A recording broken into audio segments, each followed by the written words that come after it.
Hello friends, मैं अमित कुमार आपकी अपनी यूट्यूब चैनल यमनी अकेडमी में आपका स्वागत करता हूं।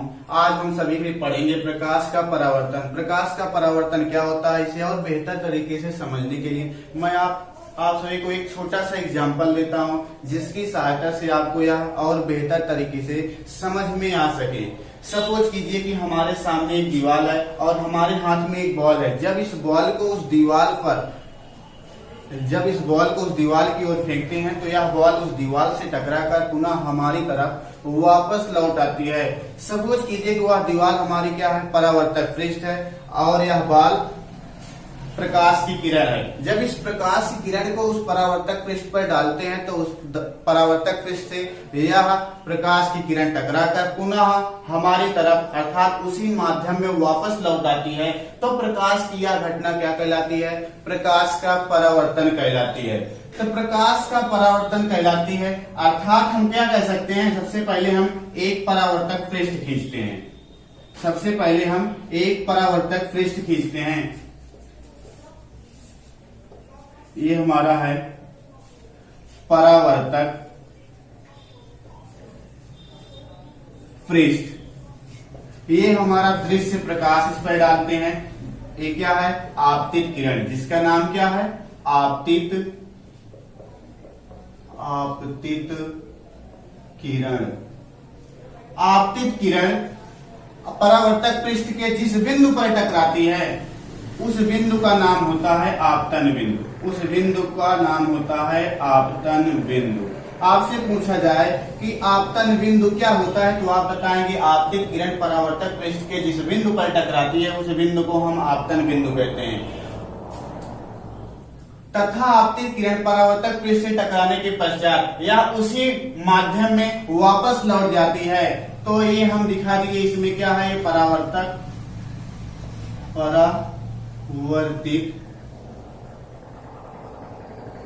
किरण, ये हमारी परावर्तित किरण है, या हम इसी को कह सकते हैं निर्गत किरण।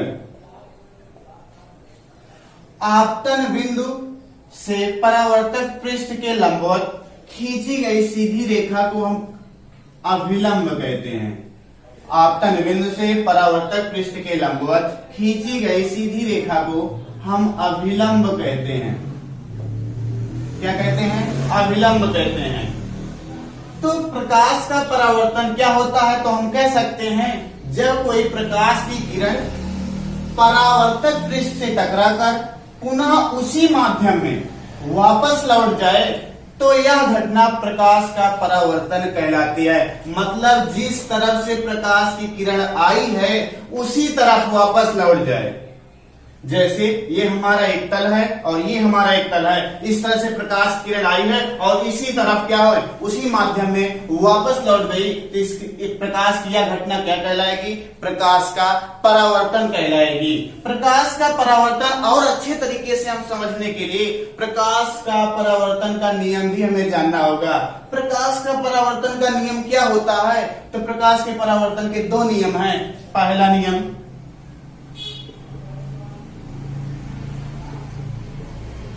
प्रथम नियम, प्रकाश के परावर्तन के दो नियम हैं। सबसे पहले समझेंगे प्रकाश के पहला नियम क्या है। प्रकाश के परावर्तन का पहला नियम क्या है?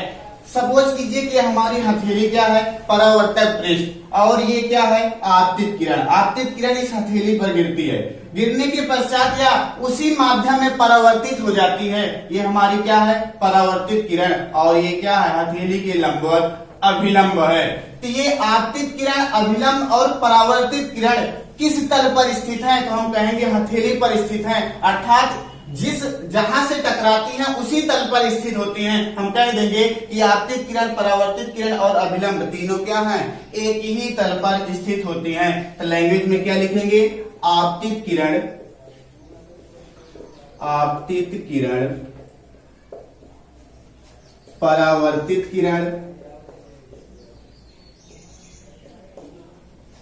परावर्तित किरण, तथा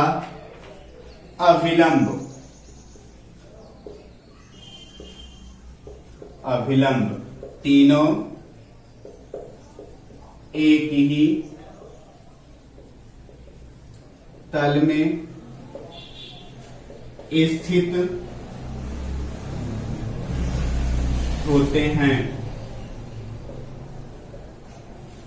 ये हमारा प्रकाश का परावर्तन का प्रथम नियम है। तो आप कह सकते हैं ये हमारी आपतित किरण, अभिलंब और परावर्तित किरण, ये तीनों क्या होते हैं, एक ही तल पर स्थित होते हैं। और प्रकाश के परावर्तन का हम पढ़ेंगे अब दूसरा नियम, द्वितीय नियम।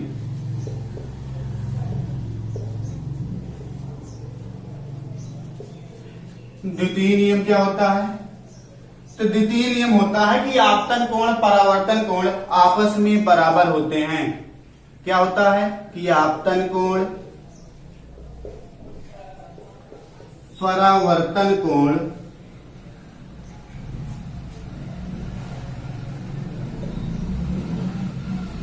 आपस में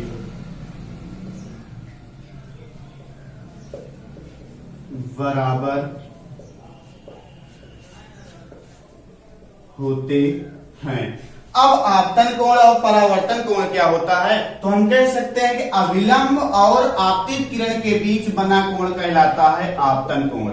आपसे कभी कोई पूछे कि आपतन कोण क्या होता है, तो आप कहेंगे आपतित किरण और अभिलंब के बीच बना कोण आपतन कोण कहलाता है, तथा जिसे हम स्मॉल आई से दर्शाते हैं। आपसे पूछा कि परावर्तन कोण क्या होता है, तो परावर्तित किरण और अभिलंब के बीच बना कोण परावर्तन कोण कहलाता है। क्या कहलाता है? परावर्तन कोण कहलाता है, जिसे हम स्मॉल आर से दर्शाते हैं। किससे दर्शाते हैं? स्मॉल आर से दर्शाते हैं। अर्थात आपतन कोण यदि 30 अंश का है तो परावर्तन कोण भी कितना होगा? 30 अंश का। आपतन कोण 60 अंश का है तो परावर्तन कोण कितने अंश का होगा? 60 अंश का। हम कह सकते हैं कोण आई मतलब आपतन कोण बराबर क्या होता है? परावर्तन कोण। किस नियम में? तो प्रकाश के परावर्तन के नियम में आपतन कोण और परावर्तन कोण आपस में बराबर होते हैं।